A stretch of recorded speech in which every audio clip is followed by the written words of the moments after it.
Hey guys, I'm John. Welcome back to my channel. I'm here with my big, blue, beautiful Alberta flag showing my support for Alberta independence. And I am at the U of A. And I came here because I want to see if I can have a reasonable intellectual conversation with somebody. You know, a good faith, goodwill conversation with somebody who supports staying in Canada forever. I want this to be framed in the best possible light. And so I came here to see if I can find that. But before I start talking about that, I want to explain to you the principle of charity, okay? Whenever you're having a dialogue with somebody, the principle of charity states that you try to understand their point of view in the best possible way. So you frame their point of view in the best possible terms. You don't try to straw man it. You don't try to downplay it. You don't try to get emotional about it. You portray it in the best possible way. And so while I can extend charity to the people who are opposed to it, I can't expect them to extend that to me. So I'm going to try. Now, I've thought a lot about this, and I'm thinking, what are the three best arguments for why we should stay? And so here's what I came up with, okay? And a lot of you are going to cringe when you hear this, but here's the three best arguments. The first one is economic. The second one is our differences can be fixed. And the third is we're just really big, okay? Now let me try to frame those arguments in the best possible way. So the economic argument, if you go back 2 videos when I was talking to the guy at the dog park in Calgary about this, he laid it out and I thought it was pretty persuasive, okay?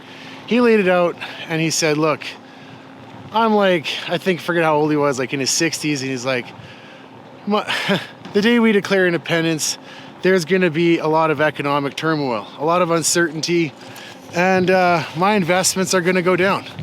I'm gonna lose money, and he said maybe millions, and all the money that he has invested in Canada. And look, again, I'm trying to frame this in the most intellectually honest way. So I'm not gonna lie. I think that is a pretty solid argument. I agree, there's probably gonna be a shock, right? But now the shock is gonna come regardless, okay? We have a referendum, there's gonna be a shock. So then my response to his claim is kind of a bit of a cold-hearted thing to say. It's hard to say this to a guy's face, okay? But I thought about it. It's like, you know what? You gotta get your investments sorted out. You gotta diversify your portfolio. You should probably invest in things like gold, right? To hold on to your wealth, because there's gonna be a shock. Either way, with the referendum, or even if we have a independence, declaration of independence, there'll definitely be a shock. So that was the best argument. Now, please criticize me. Leave a comment and tell me if you think that I'm being intellectually honest. The second best argument was our grievances can be fixed. And this one's intriguing, okay? Because maybe, you know, if we were kids on the playground and we're fighting, then, you know, the adults could come back and they could straighten us out, right? We could fix our problems, kind of, you know, discuss it and sort it out. So what kind of grievances, well, do we have? I think they're so innumerable that I don't think they can be fixed. But I'm trying to frame it in the best argument. So here's what somebody might say. All right, we're gonna vote conservative, and then we're gonna open the Constitution, and we're gonna fix all the things in there, like the notwithstanding clause that basically just lets the government suspend your rights. We're going to stop all the wasteful spending. We're gonna, start saving our money and developing our economy and cut our taxes, and we're gonna forget about this strategic partnership with the communists. We're going to allow people to preach the Bible, you know, whatever happened to free speech in Canada, right? Yeah, you know, it's theoretically possible that all those things can be fixed, but I don't see it happening. And for me, I think our differences are irreconcilable. Third, best argument framed in the best possible way that I can imagine. And it's not a good one, okay? Canada's just big. We're a big country, and bigger is better, and internationally we have more credibility because, you know, bigger is better. But here's my thought to that. It's like there's lots of countries that are bigger than Canada, well, not bigger, lots of countries comparable in size that, you know, outperform us, and others that are comparable roughly in size, you know, 50%, 70% in size, that outperform us, underperform us. Just being big doesn't make you strong and powerful and give you credibility. And so, I don't know, that's my my best take on it. But please leave a comment and tell me what you think. Did I frame these in an intellectually honest way? Was I being charitable? Okay, or did I miss something? Right, like I probably do. I missed something. So anyway, now I believe I extended quite a bit of charity to the other side. Let's see if I can find some charity to be received to me. See if I can have that intellectual conversation. And so, guys, my voice projects and people see me and they walk away from me. But here's where I am, guys, by the way. This is like the main quad, I think they call it, at the U of A. If you ever come here, it's really a beautiful campus. All right. See if someone's willing to talk to me. Hey there, can I ask your opinion on Alberta independence? No? Okay. Have a great day. Hey there, can I ask your opinion on Alberta independence? Can I ask your opinion? No? All right, have a great day. Huh. All right. Hey there, can I ask your opinion on Alberta independence? Oh, okay. So, hey, can I ask your opinion on Alberta independence? Yeah, can I put you on camera? Sure. Yeah, okay. So obviously I support Alberta independence, so no pretenses, but I'm trying to have an intellectually honest conversation. And I came to the university because I hope that people understand the concept of charity, where it's like frame your opponent's argument in the best possible way. Yes, sir. So I was hoping that, you know, I could get your point of view and then you could frame your argument in the best possible way and frame mine as well. Yeah. What's your point of view? Well, for the case of what your video I assume you're making might not be that interesting, and that genuinely I'm supportive of it. You support Alberta independence? Yes, sir. Hey, God bless you. Yeah, I'm a student from BC, so wow. Yeah, so okay. No. Hey, what are you studying? Do you mind if I ask? Physics. Physics. Okay. I have a degree in accounting and economics. MRU. Hey, so you're in your second year or third year, or? I'm in the second year of my master's. Okay. Okay. What's your end goal with that? Yeah, well, really, I just want to study physics. Study physics. That's okay. Sort of the journey's the goal. Okay. No, I just figured I'd get to know you a little bit there.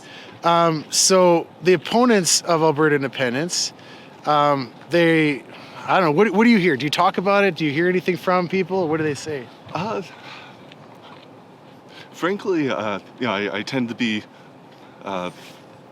stuck with my nose in a book and stuff. So I hear a little bit online, but not too much in person. Okay, well, let me try to be charitable and throw the best argument I can think of against Alberta independence. Okay, so here it is. Economic shock. So like the rest of Canada is gonna have a long-term problem because they lose Alberta, and like the GICs and the Canadian dollar and the investments, and there's gonna be a long-term hit, and people in Canada are gonna economically suffer if we leave. That's the best I can frame that. What do you think about that? Yeah, definitely seems plausible. Yeah. Like, yeah, I would be surprised if some of that Right. didn't happen. Right. And like, I'm speaking as someone from BC, BC, so yeah. that would be happening to like my family. Right. Are you from the island or the mainland? Yes, Or? I am from the island, from Okay. like around Victoria. Okay. I love that part of Canada. It's so beautiful, you know? Yeah. And it'd break my heart to lose it, but Yeah, yeah. But like speaking about the shock, so like I Yeah. would expect that would probably happen, but yeah. Yeah. that's like it's not like it's Albertans deciding what Albertans want for their future. Yeah. So like Yeah. I certainly, again being charitable, Yeah. I certainly understand people Yeah. who would say they would hope Right. that sort of staying in Canada Right. would be what you see as best for your future. Right. But frankly, I'm inclined to the point of view that Yeah. probably is not the case. Well, and I'm really glad you said that, because the basic principle of democracy is like, we're not a bunch of serfs. You know, people can vote and decide what's going to happen to them. Like, we don't have to stay in Canada just because the majority of people from other parts say that we have to, right? So democracy is, you know, we can vote on it and decide our own future. Yes, That's and kind of what you said there. yes, and also like especially with the separatist movement in Quebec, there's at least some amount of a framework for how that would be approached. Right. So it's not like it's an unheard of question. Right. Right. No, you said it really well there. I'm glad you brought up the Quebec as well, because what I found, I walked around a White Ave, okay? And everybody swears at me, everybody gets mad and angry. And going viral on the internet is now a bunch of clips of when Quebec was deciding to separate in like 95 or 98 or whatever it was. And they're all like begging them to stay, like, please, please stay. And when Alberta's like, hey, we want to leave, we're just called a bunch of rednecks and hicks and insults and like, so what do you say to that? Yeah, It's kind of a lot to throw at a guy. I'm sorry about that. No, like I said, I've seen some of this conversation online, and I Right. definitely see that exact same Right. tendency. Right. Have you heard of the petition? Are you planning on signing it? What's your stance? Yeah, I'm aware of the petition. As I said, I'm a BC resident, so from what I understand of the rules, I would not be eligible to sign. Do you have a mailing address here in Alberta? Like at the U of A, do you have a dorm with a mailing address? I do have a mailing address here, but Okay. like my driver's license, It's all BC? student Okay. aid and that sort of stuff's Okay. BC. Okay. So like from like good Right. faith interpretation of the law, Right. I don't think I could Yeah. sign. I think that's fair as well. I think I should just caution, like, it's got to be Alberta residents, normal residents who vote on it. So then, okay, what would you say then? Well, actually, here's it, because you seem supportive of it. So then what do you think your family would say back in BC? So like my family's generally conservative Okay. as well. Really? At least the immediate family. From the island? Yeah, we're an odd bunch. Wow. Huh. Yeah, and Stereotypes are not something we should live by. yes, I would assume the general sentiment Yeah. in BC probably isn't Yeah. in your favor, Yeah. but there's definitely some of us around. Yeah. Hey, you know what? Thank you so much for your statement here. Is there anything else you'd like to say for the camera about this issue? I think everyone in Canada of good faith is watching to see what you decide and Okay. how that goes. Okay. Hey, thank you so much. All right. God bless you, sir. Take care. Have a nice day. Cheers. You too. So, I'm glad that I had that conversation. I was surprised. Guy from BC supports it. I guess I should just clarify to my viewers, don't just think you can sign the petition because there's some specific rules to it. Look it up before you go and start doing this. So, hey, can I ask your opinion on Alberta independence? Okay. So, Yeah, don't just get your advice from some guy on YouTube. Okay, if you're taking everything that I say as factual, then you're doing this wrong. But I do try in good faith to be honest. So go look at Stay Free Alberta. They're going to talk about the rules on their website about how to sign and where to sign the petition. It's really important that we get that petition signed. Man, if we can get 1 million or even 1.5 million, then it goes from just a petition to pretty much a declaration of independence. I'm not going to lie, guys, that'll be the sentiment that people will have. So I really like this area here. I don't want to just loiter in one spot, so I'm going to walk this way.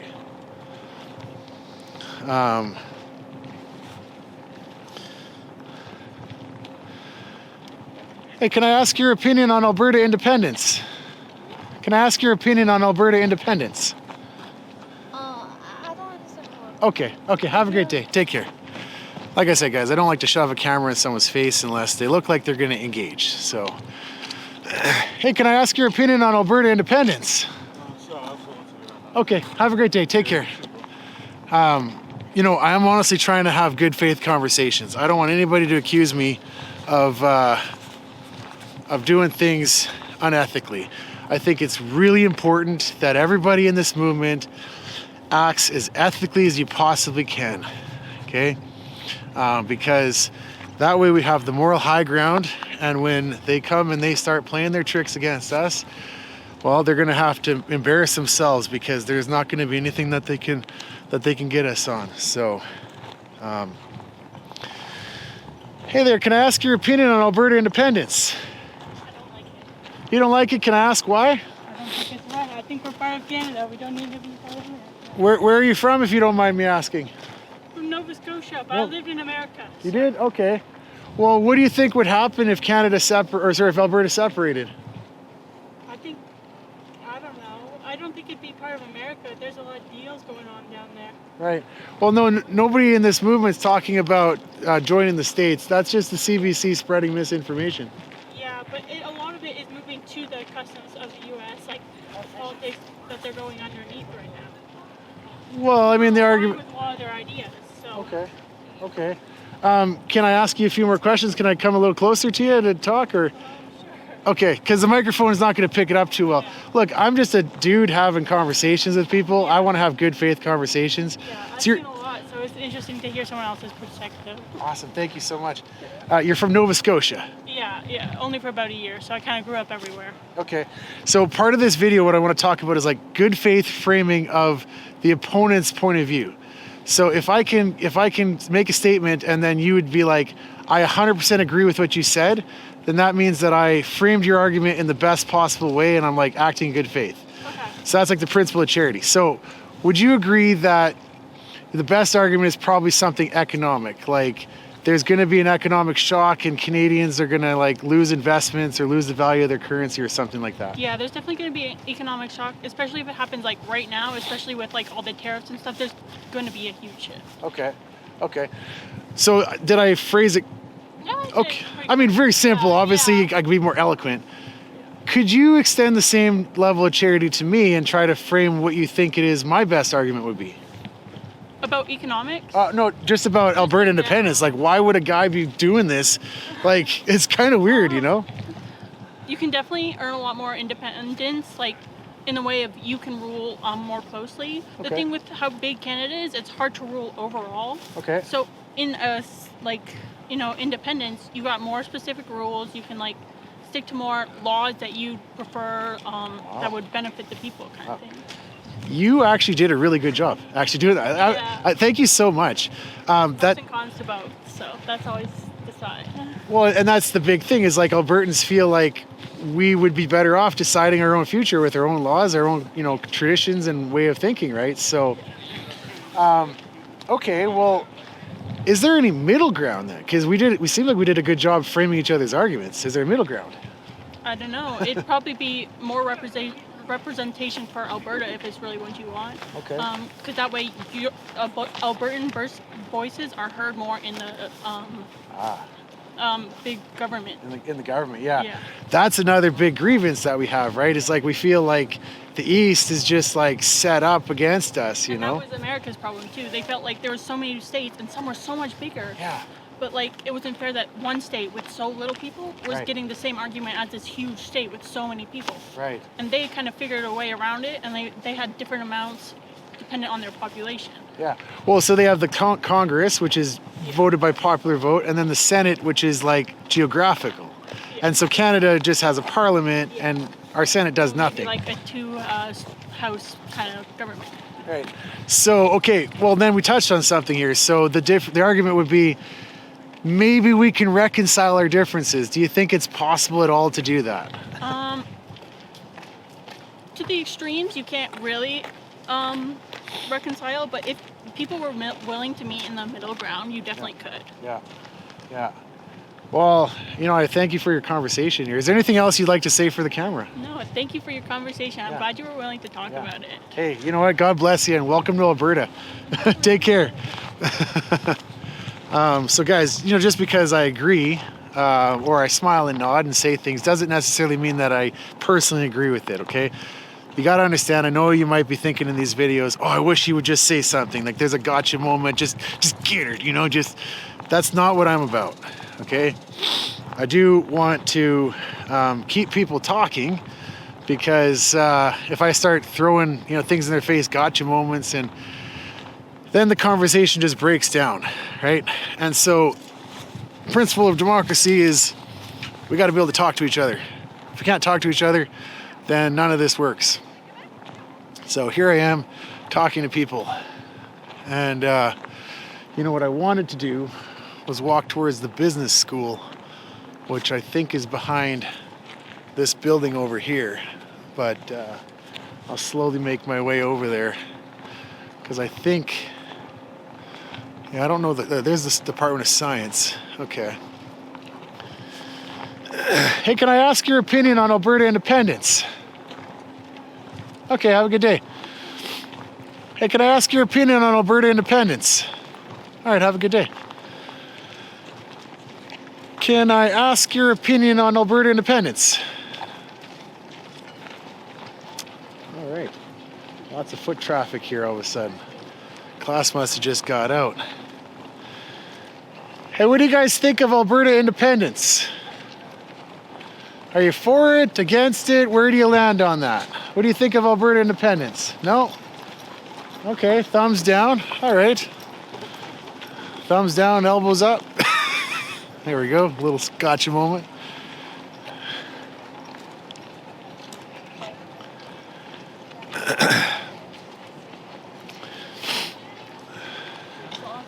All right. What do you think of Alberta independence? I'm making a YouTube video about Alberta independence and I'd like to hear some of your opinions. Because it's important that both sides are clearly heard on this issue.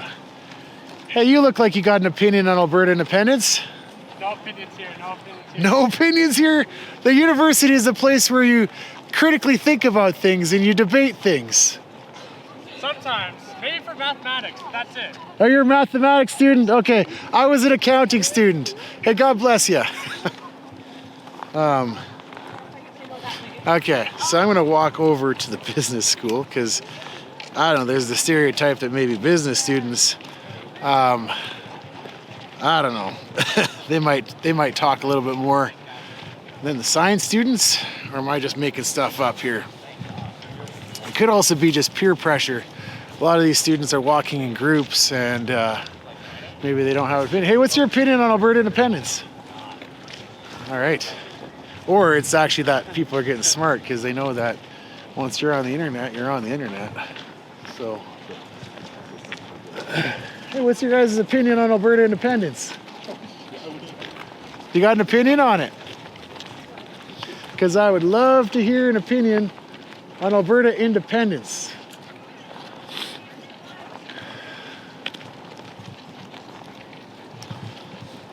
All right. Well, let's go that way.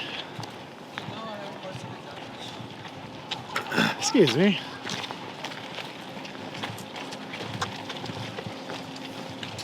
Hey, what's your opinion on Alberta independence?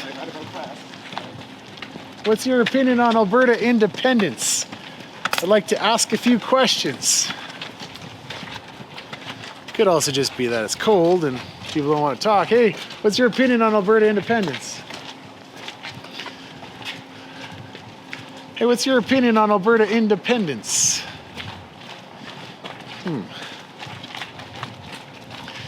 Hey, what's your opinion on Alberta independence? I'm just a guy trying to have an honest conversation. Are you from on campus or the state? So I was at one point. I'm just making a video about Alberta independence and I'm asking some questions. I'll tell you. Okay, so obviously I support Alberta independence. What's your opinion on it? Oh, I don't want the camera on. Oh, well, I mean, I'm making a video about it, so Yeah, no camera. if you don't want to make a statement about it, that's fine. But I'm wondering, you're not a student here. Do you have to be a student to be here? Well, we had protests here. So I looked up the policy before I came here, and Yeah. it said that they welcome free speech, and as long as I'm not like setting I'm up, totally for free. I know, as long as- Absolutely for free speech. I'm just not allowed to like set up and like stay in one spot. That's basically, I'm obviously oversimplifying. So, but is there a problem, do you think, with doing what I'm doing? This is the Alberta flag at the University of Alberta. You're putting the camera on me again. Well, I mean, I got to make an interesting video. So, No, are you a student here? no. No. Are you So- a teacher here? Yes, I'm a teacher. Oh, okay. But why are you when I said no filming me, why are you keep filming me? Well, it's You a. have to have, if you're filming me, you have Okay. to have Okay. you have to have a. Well, okay. So I'm just going off of if let you're me- interacting with me, then it seems like you're giving me consent. But otherwise, I'll just walk on my way. No, If you don't want to be on the video, I'll I just don't walk want to away. be on the video. Okay, then I'll just walk Okay, away. remember, I'm not giving you consent. Okay, I'll blur your face out, I promise. Okay. So, whenever somebody's talking to you, they're kind of giving you consent to keep talking to them. But if they're getting hostile and hung up on something like that, it's best to just walk on, I think. I wonder if I had a Canada flag and if I was walking around, if I would have been approached the same way. And I'm honestly gonna think if I should blur her face or not. I don't know. Hey, what's your opinion on Alberta independence? I have no idea. No idea? I'm an international student Oh, okay, you're just studying here? How long have you been studying here for? for 2 years. 2 years? Yeah. Okay. Do you like studying in Alberta? Yeah, I do. Yeah. What are you studying? I'm studying electrical engineering here. Electrical engineering. I studied accounting. Okay, well, hey, I won't keep you tied up too long then. But have a great day. Yeah, you too have a good Yeah, day. take care. Yeah, you Take care. Take care. So, yeah, I don't know. Call me out on that. Like, if, well, I guess you'll see if you saw her face. I don't think I'm actually going to blur it because you don't have a reasonable expectation if you are continuing to talk to somebody. And then I tried to walk past her and then she started to step in front of me a little bit. And then I kind of had to just walk past her and push a little bit. I didn't touch her, and she didn't touch me, but like that was a bit of an uncomfortable interaction. Just totally unnecessary. Like universities are places where you debate things. And she says she's for free speech, but don't be coming here and talking about stuff.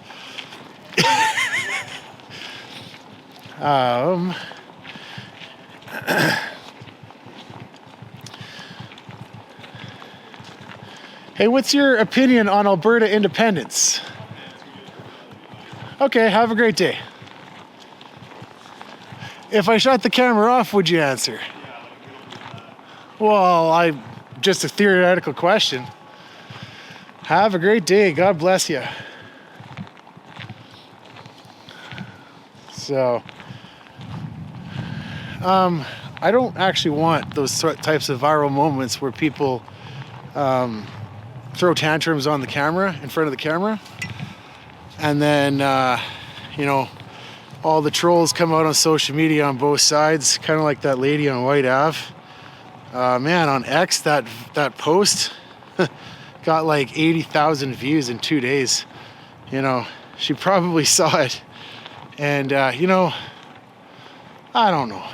Part of me just doesn't care, but part of me is like, no, I need to take my own advice and take the high ground. And so I want to film these videos in such a way that I can get respectful conversations out of people. But I can't control what they do, so.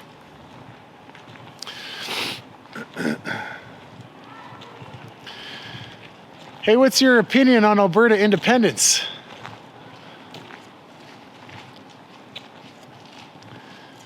Yeah, so I wonder if that professor would have gotten angry at me if I had a Canada flag. And you know, this gives me an idea. Stay tuned for the next video. If you made it this far, leave a comment if you're thinking what I'm thinking. Hey, what's your opinion on Alberta independence? Hey, what's your opinion on Alberta independence? Wrong person? Okay, have a great day. You too. Take care. Hey, what's your opinion on Alberta independence? Okay, have a great day. Yeah, have a good day. Take care. Yeah, take care. So, maybe you are from the U of A and you're asking, and you're watching this video. Please tell me, why don't people want to make a statement? Because on the street, everybody was either for it or against it. And here it seems like everybody's kind of muted. And I'm starting to wonder, hey, what's your opinion on Alberta independence? Here I'm starting to wonder if maybe there's like a cultural stigma. You know, people are afraid to speak their voice. If that's the case, and I'm just speculating, I got no evidence for this, but if that's the case, then that is a sad state of things in Canada, and that gives me more reason to want to leave. When I went to university, you couldn't stop people from talking about the issues. I remember we would be talking about every issue all the time, openly, and people had massive disagreements. And then we just all went to the bar afterwards. Not gonna lie, right? So, hey, what's your opinion on Alberta independence? I am not from here. I have no idea. Okay, have a great day.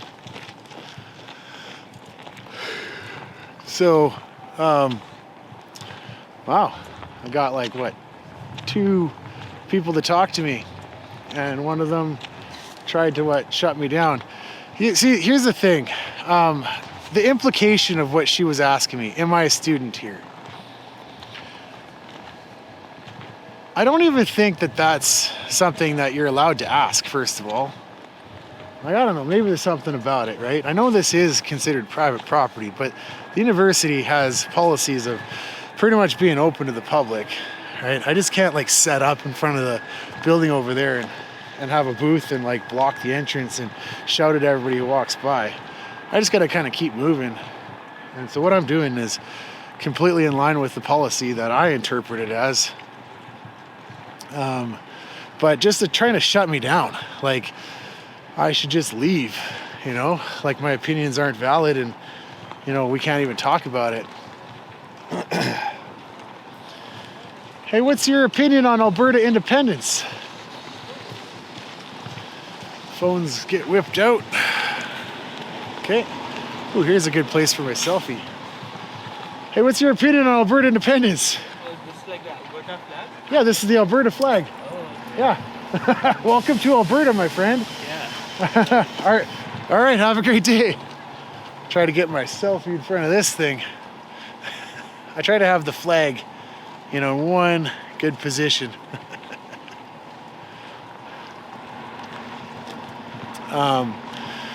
Hey, what's your opinion on Alberta independence? Huh. Hey, what's your opinion on Alberta independence? I wonder if any of these students vote or if they're engaged politically. Because I bet you if I went onto their X accounts, they would all have political opinions. But none of them seem to be willing to say anything in person. And here's my stick, guys. Like, democracy needs to happen in the public square. You know, we need to be able to talk to each other in person, face to face. Hey, what's your opinion on Alberta independence? Okay, have a good day. I won't show you.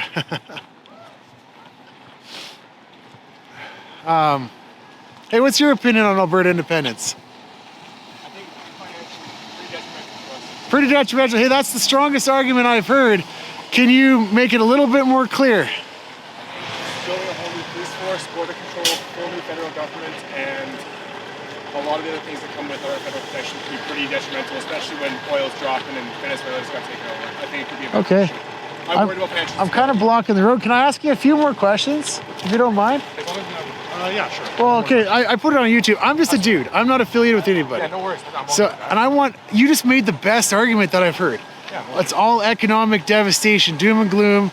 Canada is going to suffer. I'd be hesitant with a lot of economic instability. Adding one extra aspect to it, I think, would be rash right now. Maybe in the future, but I think right now it's a bad decision right now. Okay. Well, I mean, from Alberta's perspective, I think it's a pretty solid argument that if we didn't have to pay, 20 to 40 billion a year, we'd be like way better off because of it. 100%, totally. I think also, because are you referring to equalization payments? Yeah, when you say that? equalization and like wasteful spending and, name it, there's 10 things on that list. Yeah, totally. I think there's been a lot of wasteful spending, and it's really frustrating to see for sure. What comes to mind when you hear that, wasteful spending? Oh, I see not that funds are being put in, there are examples of funds being put. I think just sometimes there's inflated costs for a lot of different projects, and there's probably just a lot of fat that can be trimmed on pretty much any project, even the essential ones. I also think that even with equalization payments, as annoying they are, Alberta was the beneficiary of them like a while ago. Like that's what helped us get our start on like oil and stuff. Like back in before Alberta struck a ton of oil, that's what let us be financially stable enough to actually strike the oil. And now we were the beneficiaries of it. And now we're putting towards it. And how certain are you of that? Because I don't think Alberta's ever received anything. And if we have, we're definitely not we're net negative on it. We're net negative for sure. But there's been, in the past, the linking of all the provinces, the government support has been towards every single province at some point. And so even before Alberta had hit the oil, oil wasn't always the focus of Alberta's economy, especially really like over 40, 50 years ago. And I think they discovered oil near Leduc in like 1950 or something like that. So it's been a pretty long run. Sure. And I would say, but I think still, like before that, there was still not necessarily equalization payments because it was under a different thing, but being under Canada, there's certain benefits to being under a blanket of diversified economies and being with other provinces that helped us stay afloat, maybe more financially stable than if we were. I think right now maybe it would be financially beneficial. Right. But I worry about the volatility of oil, and sometimes with other.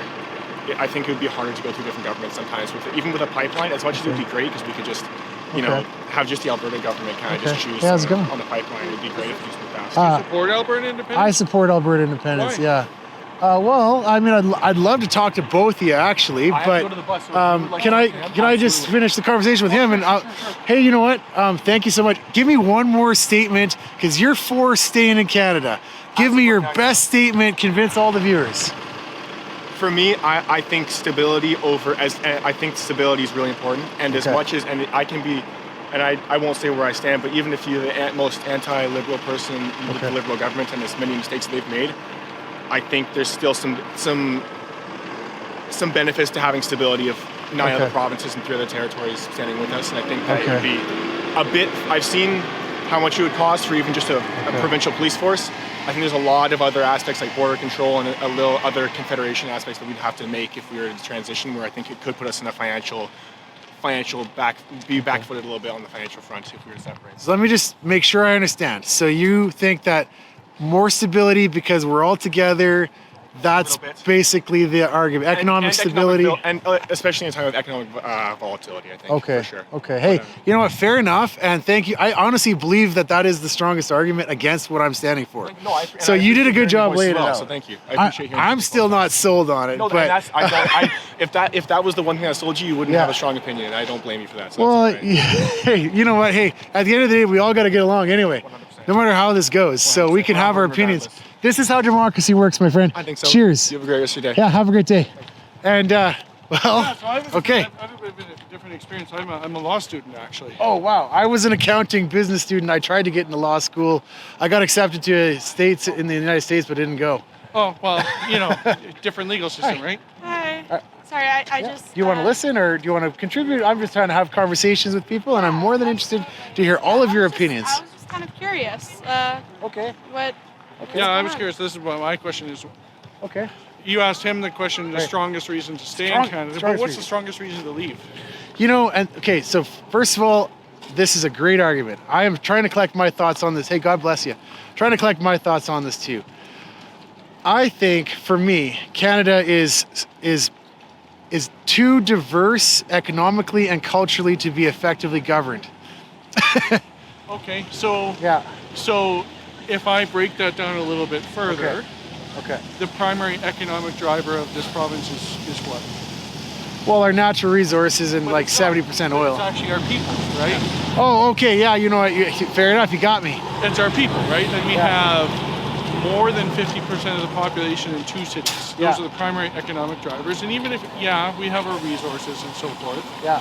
And Canada traditionally has been the hewers of wood and the haulers of water, as they say. Yeah. And we've never really developed our own industries. Yeah. But the problem, the way I see it, Right. is if we don't people are the drivers. It's not the stuff in the ground, because as we're seeing Okay. right now, the U.S. goes to Venezuela. They dig up the refineries that they built in Texas were meant for Venezuelan oil. Hey, you know, I think that you're right about that. I'd have to double check, but Yeah, but you know, they were adapted. Our oil is not that different. okay. But I suppose my biggest thing is in like the fellow you spoke with, is Right. if we're only 5 million people independent, Okay. we'll be a drop in the bucket. We'll be completely taken over. Maybe not politically, although that's questionable at this point. I think we'll be taken over economically and forced into even a smaller box than perhaps what you're feeling right now. You know, okay, very good argument actually. Now my retort to that, and just thinking off the top of my head, is I think once Alberta leaves, I think Canada is pretty much gonna fall apart. I think Saskatchewan's gonna join us, and I think Quebec is already gonna. I think it's a race to see who's gonna get the referendum first. So interestingly, they did polling, especially in the wake of this 51st state, rhetoric, I suppose you could call it. Yeah, it's rhetoric because it's not. Nobody's seriously talking about that in this movement. I think it's a legitimate threat. Okay. Donald Trump has been talking about directly funding influence operations in Alberta anyway, because he can't keep his mouth shut. Is that a factually true statement? I don't know. I can't. I'll take your word for it. Okay, for the conversation. I mean, the whole idea that he doesn't say what he means has not been factually shown to be true. We're gonna get bad sound quality for about 30 seconds here.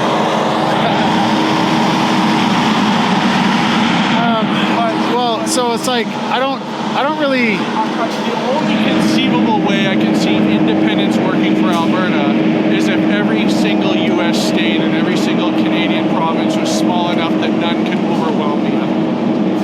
That's always been the argument against Quebec leaving Canada, that they would be 7 to 10 million people in a 450 million population just in North America, and they would just never be able to survive economically. Okay. Well, do you honestly think, let's just go down the imaginary lane here. Alberta leaves, do you think Canada is just going to stay together, all the rest of it, or do you think there's going to be more parts breaking up? I don't think Alberta's... Like just hypothetically. Hypothetically? We leave... The only way it's leaving is if the U.S. also breaks apart. Like, I mean, do you see that? Why would the U.S. have to break apart? I don't understand. Because otherwise we will become a 51st state. We will not be independent. by being in Canada, we also insulate ourselves from that foreign influence too, right? So, I suppose it's a matter of what sort of, like there's the pipe dream of being fully independent, but I don't think it's possible in this world. I mean, as much as you might think about Mark Carney, he was right about one thing when he said, like, there's this whole big power, small power problem, right? So if you're a small power, you get pushed around by the big power. And so you don't really have a full independence in that situation. Okay. Well, I don't think we really have. Canada right now has independence anyway. I mean, in that sense, because like we're so heavily dependent on the U.S. for everything anyway. They're going to put 100% tariff on us because we want to make a trade agreement with China. Well, so it's like Donald Trump basically owns Canada if you want to look at it from that point of view already. Well, like it's kind of a snide thing to say, but. Well, I mean, but that's the argument about balancing big powers against each other to sort of. Okay. But I will say, just because I am a law student, the constitutional argument is much more difficult. When they did their Quebec reference, this is about 2014, I believe, if I'm correct. What the Supreme Court had determined that if a province can separate, but it's a negotiated separation. So, like, if Alberta, it's possible. So Alberta would have to have some sort of referendum. Yeah. It would have to be a clear. They don't define what clear is. It's not 50 plus clear 50. majority. That's a big problem, isn't it? Yeah, and that's not defined in law, right? That's not a 50% plus one. Okay. Well, as a law student, then, is it precedent that everything else in our government relies on 50% plus one? Just curious. No, that's not precedent? No. If a province wants to leave, so the process is they have to have a clear majority. Okay. And then they have to begin the negotiation of the exit with 9 other provinces and the territories. Right. And the First Nations. Because the First Nations and the treaties are actually, it's somewhat like a federal to federal relationship in the constitutional. Right. So there is a difficulty from just on a legal paper perspective to actually separate.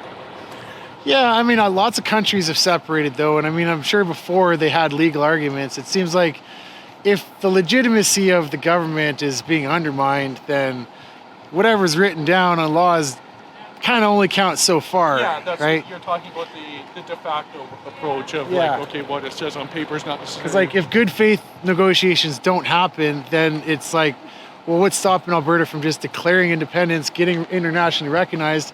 Like if Canada's going to internationally recognize Gaza as a country, how is that different if the U.S. recognized Alberta as a country? Okay, but now you're dealing with indigeneity, right? So First Nations have a stronger claim to independence than Alberta does on a legal basis. Even on a world historical basis, they existed before Canada existed as a country. Those treaties are older than Alberta and Canada as a country.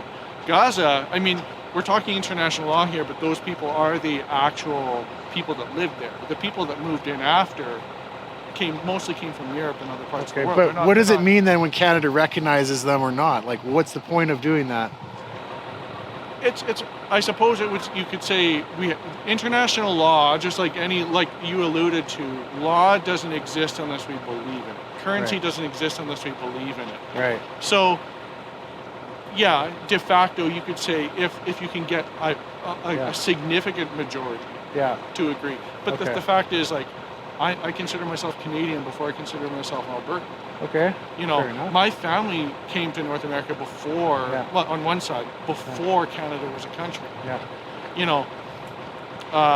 Canada, on paper, was a creation of statute with the British North America Act, but de facto, we are our own country. It's not like the king can just say, okay, Canada's no longer a country, I cancel this act, right?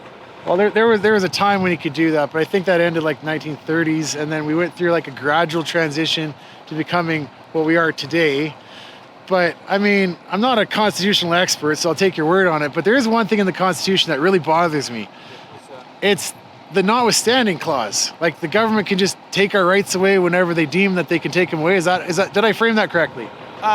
Sections 2 and 7 through 15. So. Basically, it means they could, but interestingly, maybe before I get into those rights, you know who negotiated the notwithstanding clause into the Constitution? Pierre Trudeau.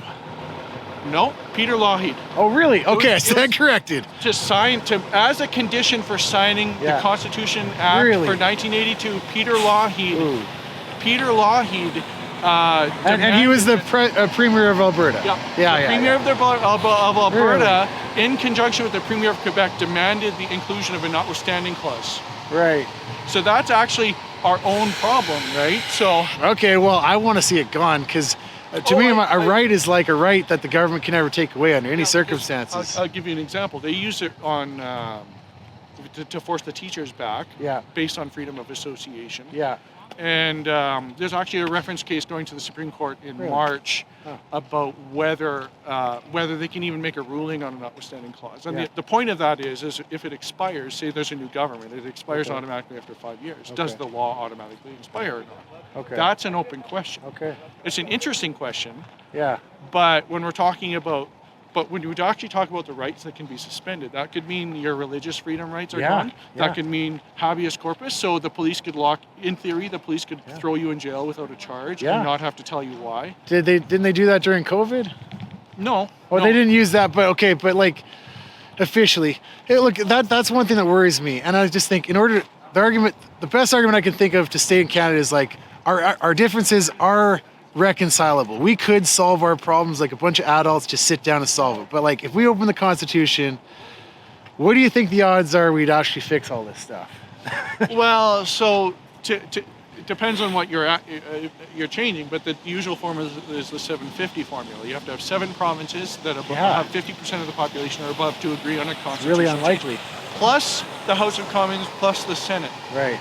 And so you have 7 legislatures plus the federal bodies. Yeah. So when you consider, if you wanted to get rid of the notwithstanding clause, it's very difficult to open up the Constitution. It is, and that's what's frustrating. And in a way, call it politics or whatever. One of the things that Quebec did when they realized the notwithstanding clause, they just included it in every bill by default. Yeah. Even if it had nothing to do with it, they just included it in there. Yeah. Alberta, but I think it's really dangerous for any province to start using the notwithstanding clause because it functionally says we can't get you to agree unless we force you. Yeah. And that's what Daniel Smith is doing.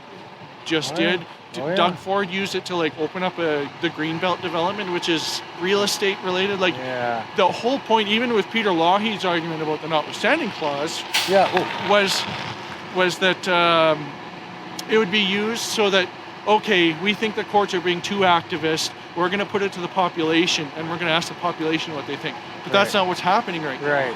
Okay. So, no government that's used the notwithstanding clause has gone back and asked the population, "Are you okay with it?" Okay. And that's Alberta, Ontario, and Quebec. So, I'm trying to frame your argument to make sure I understand, because we've talked about a lot of things. It's a bit of a technical argument. Well, there's a lot of things, and I'm obviously not as smart as you, but it's also cold. But so frame your argument down to a short couple of sentences, if you can. Frankly, I just think we're better off together. Okay. I grew up in small town Alberta. I live in Edmonton here now. I think we're better in spite of and as a result of political and differences or cultural differences. I think it's great that we have Quebec and we have a bilingual system. But I think it's also great that we have all different views here in Alberta. But that's the whole thing about sitting down and talking with each other. You know?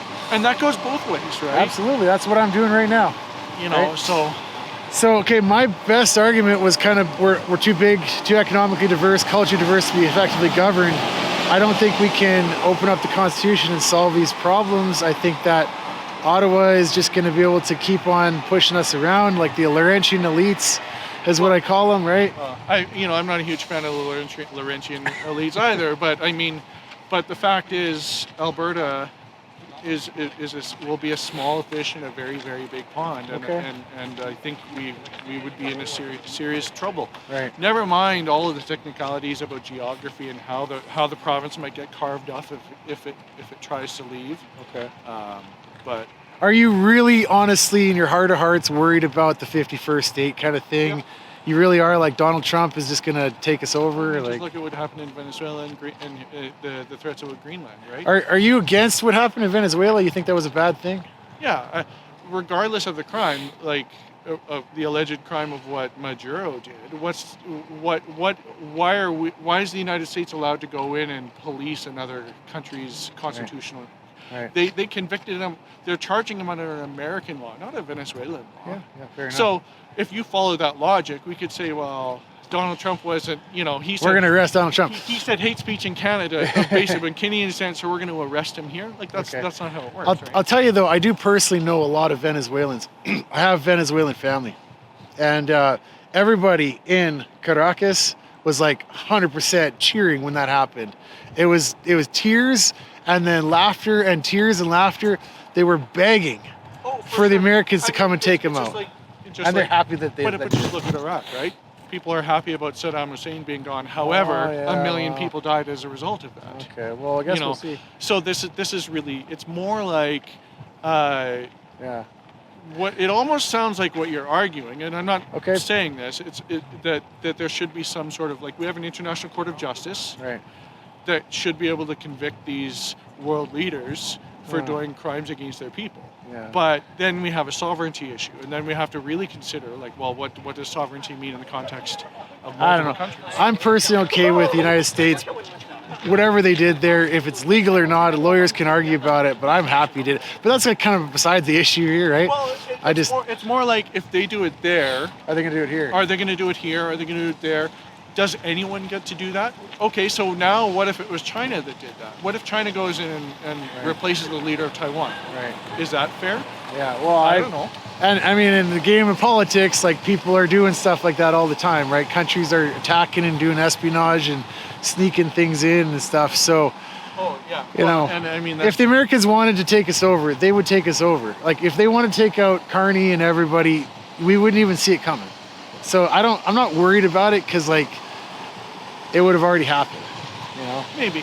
But, it's easier to get people to play along the nice way through trade agreements and things like that, right? And that's the system we have. We have, like, KUSMA, like previously NAFTA. So we make an arrangement with the other country. We have a dialogue, and here's what we agree on, here's what we don't agree on. And okay, let's agree on these things, and we'll just set these things aside. Same principle as Alberta. Okay.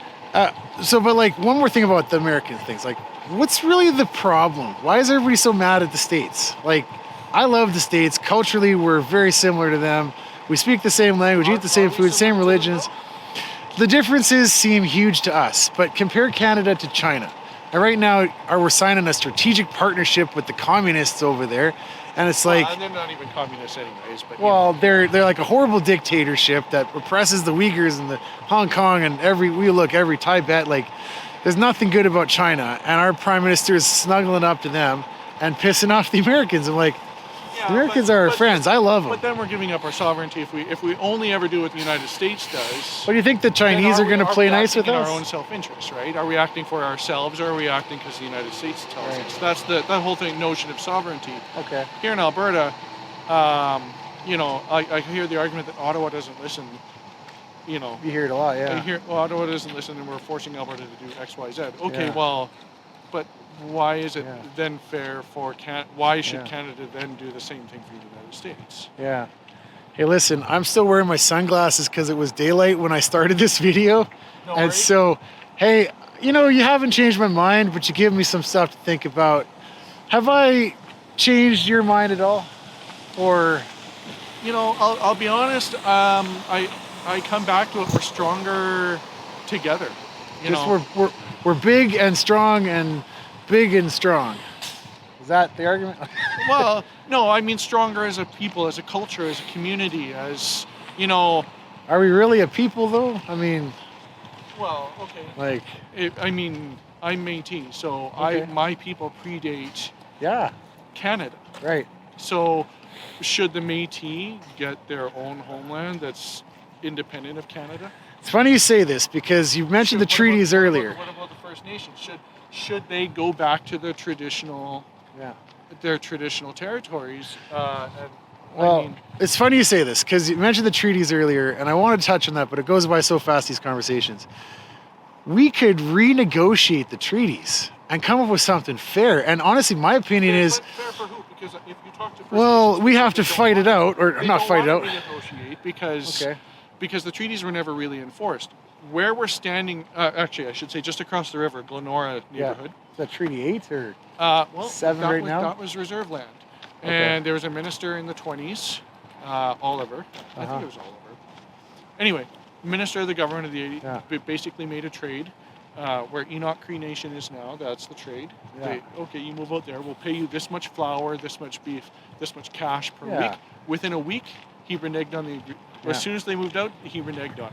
And that's been the history of treaties. Even though there's a treaty, no one's ever actually. So, okay, I want to ask you one more kind of question about contract law and like, did they actually consent? Can we honestly look ourselves in the eye as both two people here 200 years later, whatever, 100 years later, I'm over exaggerating, and say that the indigenous people who signed those treaties consented? Can we say that, or because like Consent in what sense? Because I will say, I want to buy your jacket, I'll give you $50. Here's $50, you give me your jacket, you consented, that's my jacket. Did they consent? Okay, so I'm going to use the lawyer answer and say it depends. Okay, crap. Hey, I'm going to hire you when you become a lawyer. Let me ask this, like, what is property? Yeah. It's a legitimate philosophical question. What is What is property? it? Yeah.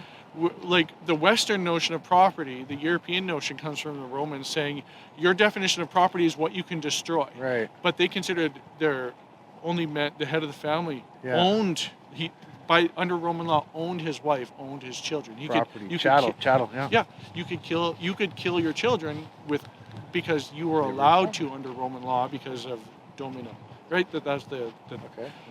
So when we're talking about property in terms of fee simple and all of these terms you've heard probably when you bought a house or whatever, this idea that you have, the idea that you can own something, well, you don't truly own anything. Okay. Right? How do you define ownership, right? So when we have this idea of property as excluding people, that's the modern notion. So this is my property, I say no trespassing, you can't go on my property. Okay, but First Nations have a different conception of property. Right. You can't own land. So, but we're using Canadian law, and Canadian law, the treaties are law. It's a contract. So, do you think that But it's not Canadian law. It's international law. The treaties were signed between the indigenous tribes and the Governor General? It's a nation-to-nation relationship. Okay. It's a nation-to-nation treaty, hence the name. So that's why you're, on a legal basis, on a constitutional basis, you're going to have a real hard time. Alberta or any province would have a hard time separating. When Quebec tried to separate, the Northern Cree of Quebec submitted a factum to the court saying, well... Right. So, but are you saying that indigenous people get a veto on this? Is that what you're trying to argue?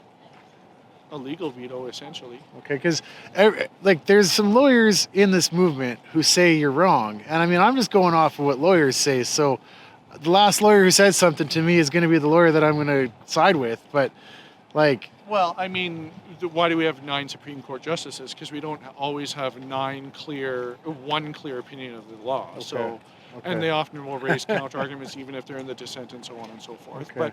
But what it really comes down to is that the nation-to-nation relationship was not even between Canada and the treaties. Some of the treaties, yes. Right. But some of those treaties are actually between, No, First Nation and the British Crown. Like, the reason I ask is because I feel like the treaties were really unfair and the indigenous people got screwed. And it's like they've been screwed by the Canadian government. So what gives you hope that things are get better under the current system? Because my idea is like, let's renegotiate something fair. Give them some real rights. Like, bring them into the conversation. Give them what they want. Like, let's do that. And that seems like a better option. What if what they want is to stop developing the oil sands? Well, okay, so... Question, if the Dene people of up in Fort McMurray area do not want oil and gas development on their land... So, okay, but now this is why I want to know if the treaties are valid, right? Like, contractually, because if they ceded all the land, they don't actually own the land. And the reserves are basically just held in trust by the Crown, right? Is that a misstatement, or is that true? Not in trust, but there's a term called the Crown's Honor, and there are certain land claim agreements that have been settled in BC, which most of the First Nations in BC did not sign treaty agreements. They have modern treaties, and they're actually highly negotiated and far more advanced than they are now.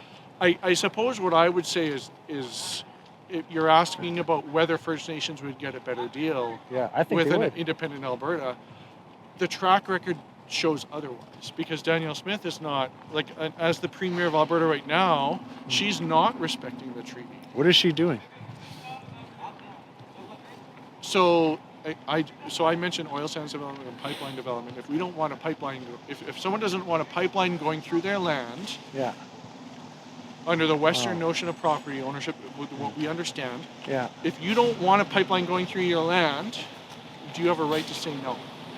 So, I mean, this is a problem in all democracies, is like at some point there's, what is it called, the collective good? I forget the legal term of it.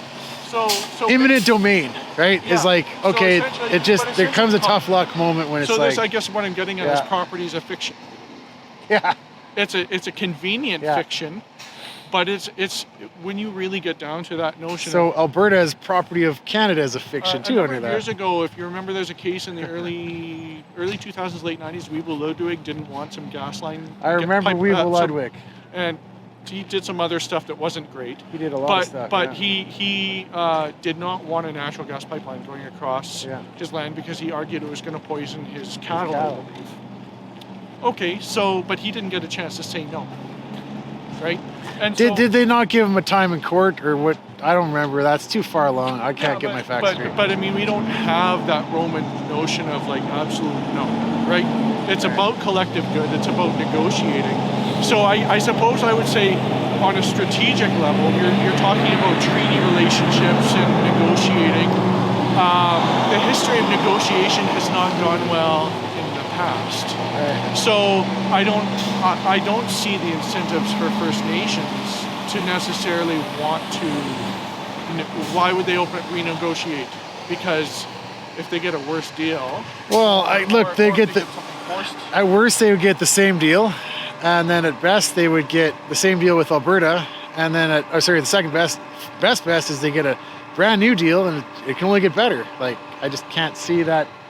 Okay. You know? So, it's like they keep the current deal with Canada. what would We transfer to Alberta, or third option. What would be the better deal? Okay, and this is where I got to not put my foot in my mouth, yeah. because like I don't want to speak for Indigenous people about what they want. But I mean, that's a legitimate question, right? Like, Yeah. if you start talking about these concepts of like, well, this was our land before, Glenora should go back to the Enoch Cree. What happens to all the people that are living there, Yeah. right? So we've already encountered a snag with this idea of like, well, on paper and de facto. Yeah. So what the modern solution has been is like, okay, so what's going to happen in the Cowichan Tribes Agreement in Fraser River is they're going to get a large settlement and they're going to purchase land outside. Yeah. But that was a case of BC giving away fee simple land under the Western system that was Indigenous land to non-Indigenous people, Yeah. right? Like they broke their own rules on that, you know. So This is a little too complex for me. it is a There's a guy complex issue, standing here. Can I bring him into the? I but thought. sure. All that to I say, really appreciate it's what a you said. lot more complicated, I Yeah. think. And if you want to do it the legitimate way, it would be Okay. the talking way. Yeah. Absolutely. I'm not advocating for anything other than talking. At the end of the day, we vote on it. If we lose, all right, I'm going to be sad and I'm going to say some nasty things probably, but I'll keep it mostly to myself and move on. Fair enough. Are you on YouTube or? Yeah, my channel's called Talking to Albertans. I started it last week.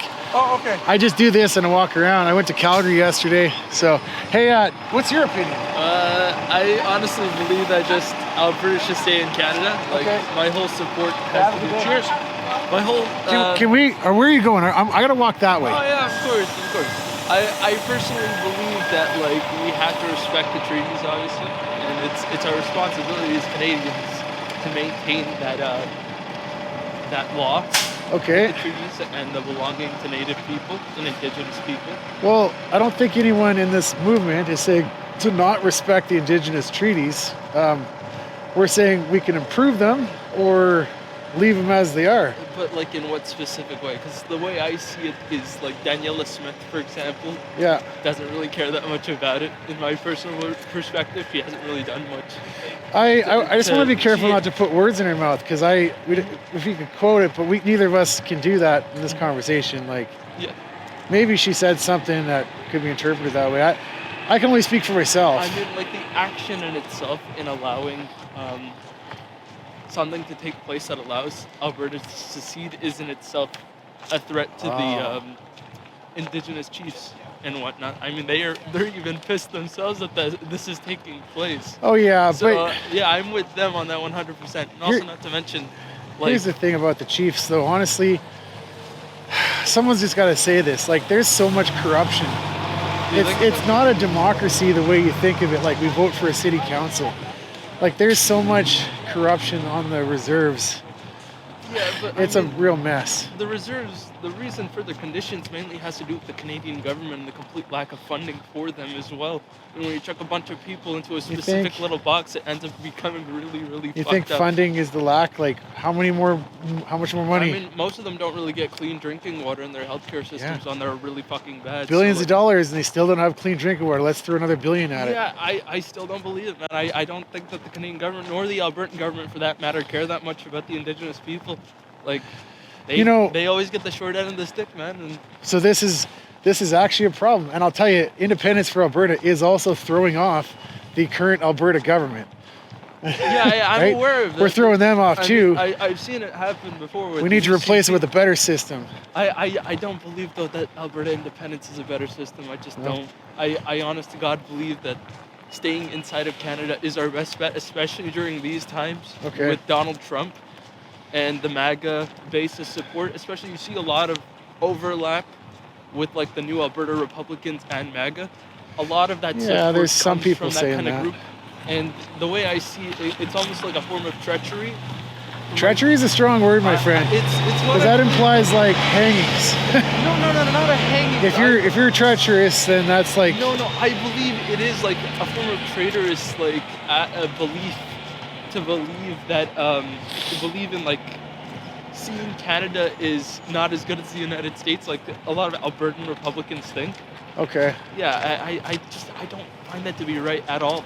I don't know where they get that belief from, especially with the United States Well, threatening us. we gotta switch hands. annexation. It's like the 51st state, especially right now. Like, In your heart of hearts, do you really think that is a legitimate argument though? Because like, if they wanted to take us over, they'd already do it. no, I believe that public sentiment in the United States isn't strong enough for them to take us over. It's just No, I don't not. think they can. I Like the believe that- Democrats wouldn't allow it because they'd have to bring in a state to balance it. I think that the Democrats, even in a hypothetical situation, yeah, the Democrats would probably protect us in that aspect, but even then I believe the Democrats is spineless. I mean, they're mainly cowards, especially as Well, you we see can right agree now on that. with ICE in Minneapolis, that they do jack shit, like with calling in the National Guard. They haven't done that yet.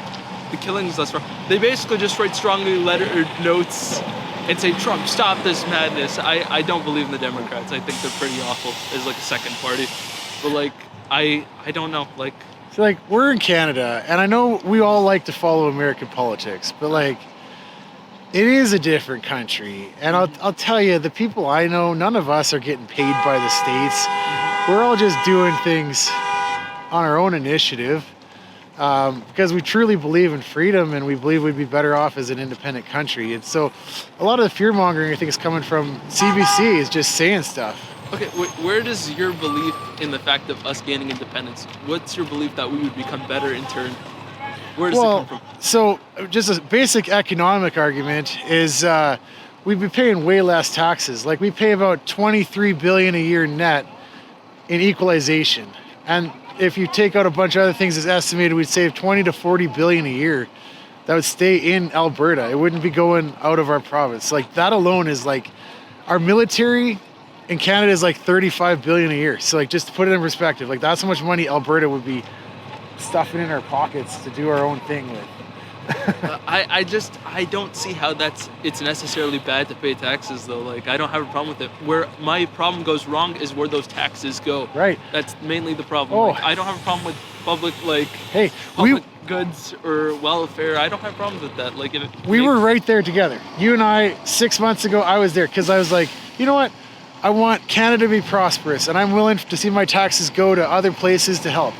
But then they shut us down. They tell us our industry isn't something that we can develop, and they don't let us, be prosperous. It's like you want the money, but you don't want us to be able to make the money. So like, how's that going to work? So I'm like, all right, well, you lose it. if Canada doesn't want us to build a pipeline, for example, they don't want us to develop our oil and gas. I mean, okay, fine, stop taking our money. I don't think Canada in itself has a problem with building the pipeline. It's more so having to do with the provincial blockades around our province that mainly has to do with that. And also, not to mention the indigenous leaders like the chiefs. We have to go through them as well to speak with them. We can't just build a pipeline out of nowhere. We don't have that jurisdiction. Even in a hypothetical... Well, no. I think I got to correct you on that. So the Prime Minister is the one who makes the choice. It's a federal government. Anything that crosses borders, the federal government makes the decision. And he's passing the buck off to First Nations, and he's passing it off to provinces and giving them a veto, but it's not his. It's not their decision. It's his. Yeah, he needs to make the decision. No, I'm aware of that. I'm aware that the Prime Minister has the final say on that. But I'm saying that even then, the Prime Minister in himself has to speak with the indigenous leaders with the pipeline taking place. If it's built in a specific area and that's under treaty land, you have to speak with them first before you can do that. And I'm pretty sure, again, call me wrong on this, but I'm pretty sure that all it is a duty to consult. That doesn't mean anything. You just listen to them, and then at the end of the day, they don't get a legal decision, which you could argue that's good or bad, but it's like, the fact is they don't get a decision on it, and he has to make the decision. I mean, I'm pretty sure that they do. Do they not? This is where I'm going to just say, I think I'm right, and then I'm not sure, maybe you're right, but I'm pretty sure I'm right. What, with the, indigenous leaders not having a say? Yeah, I think that when it comes to building a pipeline, the Prime Minister, the federal government, makes the decision, and they have to consult with the provinces, they have to consult with the indigenous people and the communities affected. But at the end of the day, they make the decision. And if they consult and they're like, no, build it, it's like, no, they could still build it. They could still technically build it, but they're legally liable all the same. You can't. You have to consult with them. We had a lawyer over there 10 minutes ago. Technically, that was a lawyer? Yeah, he was a lawyer. Well, he was a law student. Oh, okay. So, I mean, he's probably more vetted to discuss this. I'm personally discussing this from my own perspective based off the knowledge that I understand. So am I. I try not to put my foot in my mouth too much, and I've already done it a bunch. But same with me. Personally, I'm not 100% on everything, but just from my perspective, I was born in Fort McMurray myself, so I've always lived in the prairies my whole life, right? As throughout my entire life, I've found connection to this line. So even a scenario where Alberta could hypothetically, although I don't believe that is the case, just because I don't know, especially with Daniela Smith, I really do not like her. Well, to be clear, there is a legal pathway to independence. All we need is a clear majority. Now, that's the question. How many is clear? The Supreme Court didn't decide, but I think my opinion is 60%. If we get 60%, we're done. In my opinion. I don't know if that would even be possible though for them to hit it. I don't see it as popular enough. And well, okay, this is what I'd like to gauge something. On the university campus, does anybody talk about this here? Me, from what I've experienced, no. Whenever Alberta independence is talked about, it's talked about negatively, incredibly negatively. Okay. Because I suppose with most Canadians, we're connected to the flag, to the maple leaf, So it's interesting. The maple leaf only grows in St. Lawrence area. St. Lawrence? Yeah, that's where you're from? The maple leaf is a St. Lawrence symbol. It's not even a Canadian, all of Canada. It'd be better to put pine tree. It'd be a better symbol. That's just a symbol on the flag, right? But that Laurentian elites decided on, and then said this is your new flag. Because we only had that flag. How old is it? 40 years? A couple of years. I know that back in the day we used to have the Union Jack. Right? Union Jack on the top left with the red, and then there was the 3 leaves, and the English cross or whatever, and the lines on the flag. It's the history of Canada is basically we were a colony, and then a bunch of elitists decided to give us a little bit more power, and then they basically just wrote a constitution for us, and the British Parliament just gave us some more power, and then Pierre Trudeau finally writes the constitution in the 80s, and basically. I mean, we never really had a moment when Canada was now going to be a thing. And here's another interesting fact: is Alberta never voted to join. We were told to join. Other provinces, notably, I think I'm getting it wrong, but I think Nova Scotia or one of those provinces out east, they voted in the last, I think it was the 50s or 60s, but they all voted. We didn't get a vote. We were just told to join.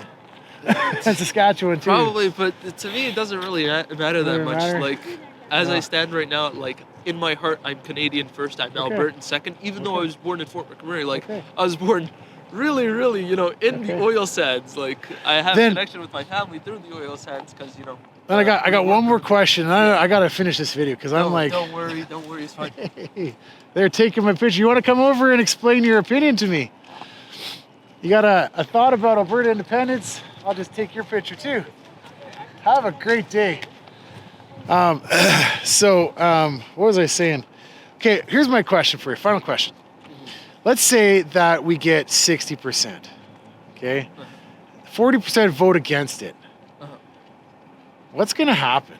Wait, if 60% vote against the referendum? 60% vote for it, and 40% vote against it.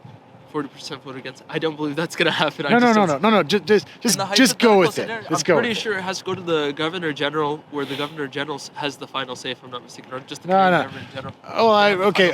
I guess what I'm trying to get at is like the 40%. Do you think they're gonna just chill out? Like that lady taking my picture, walking by, like, what's she gonna try to dox me now? Or is no, I don't think she is, but it's more so to do with the fact that, like, Albertan independence, as I said before, it's just not usually taken seriously. Not taken seriously in academic circles, like, or just even to like. But are they gonna riot? Because like on X and on YouTube, I watch a lot of comments. People post like pictures of nooses and they're threatening like violence. They're calling us traitors.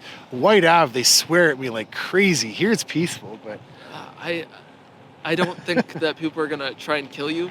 If that's what you're asking, I do believe though that people are gonna be very pissed off and they're gonna protest like crazy. Like, they're gonna protest, but are they gonna go along with it ultimately? What do you mean, like with? Well, I mean, like if it's just happening, like are they gonna just stay or are they gonna leave or what are they gonna do? I know for me personally, if Alberta becomes independent by some chance, I'm probably gonna stay and fight for my best for it to maintain Canadian. But if it happens, I'm out of here. I'm just gonna move to a different province. You're gonna go? Because, as I said before, my identity is connected with being Canadian. That's who I am. That's how I've grown up. Throughout my entire life in Alberta, I'm Canadian through and through. Albertan second. You know. Okay. Hey, fair enough, man. Thank you so much for the well-reasoned conversation. That's exactly what I was looking for when I came here. Check out my channel. Talking to Albertans. I think I've heard of you before. John Alberta, right? Uh-oh. Yeah. I've been up for a week, dear God. Hey, fist bump it at least. We got to get along no matter what. Yeah. At the end of the day. Yeah. Hey, God bless you. Hey, long way Canada, brother. Take care. Take care. Cheers. How do I get out of here? Okay. So, there's a lot to digest in that video, guys. This is probably way longer than what I wanted it to be. And it's getting dark, and I think my car is over that way. So I'm not even going to try to decompress all of that because it's a lot, but please like, comment, and subscribe. And thank you for watching. Cheers.